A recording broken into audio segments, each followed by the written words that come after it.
बचाने वाली जिस शक्ति की बार बार बात आती है वो है महाप्रज्ञा।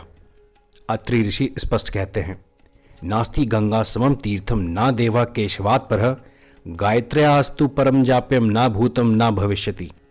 अर्थ साफ है, जैसे गंगा से बढ़कर कोई तीर्थ नहीं, केशव से बड़ा कोई देव नहीं, वैसे ही गायत्री जब से श्रेष्ठ कुछ न कभी हुआ है ना कभी होगा।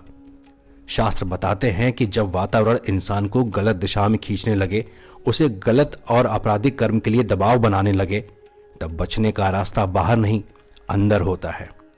इसी जिज्ञासा से राजा जन्मेजय ने महर्षि व्यास से पूछा, भगवान, इस अधर्म से भरे युग में मनुष्य का क्या सहारा है, और यदि कोई उपाय है तो वही बताइए।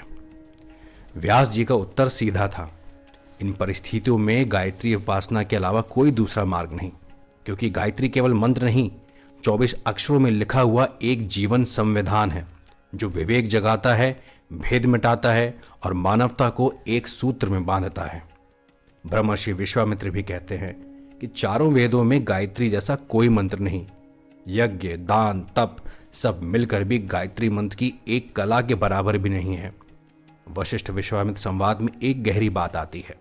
वशिष्ठ कहते हैं कि गायत्री का सार एक ही शब्द में समाया है, धीमहि, अर्थात हम श्रेष्ठता को अपने भीतर धारण करें। जब सोच ऊंची होगी तो संकट अपने आप बिखरने लगेंगे। देवी भागवत में भी एक घटना आती है कि 15 वर्षों तक वर्षा नहीं हुई, भयानक अकाल पड़ा, लोग भूख से मरने लगे। तब सभी सज्जन गौतम ऋषि के पास पहुंचे। गौतम ऋषि ने गायत्री माता से प्रार्थना की तो माता प्रसन्न हुई और उन्होंने एक ऐसा पात्र दिया जो समस्त प्राणियों का पालन कर सके, और फिर अन्न के ढेर लग गए, जीवन लौट आया।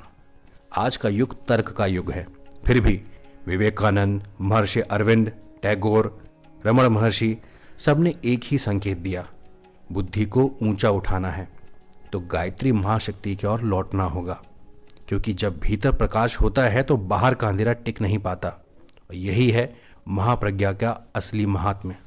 दोस्तों, ये कहानी है वैदिक सिस्टम की सीरीज प्रज्ञा पुराण से। Must follow, subscribe and do like, comment and share. जय महाकाल।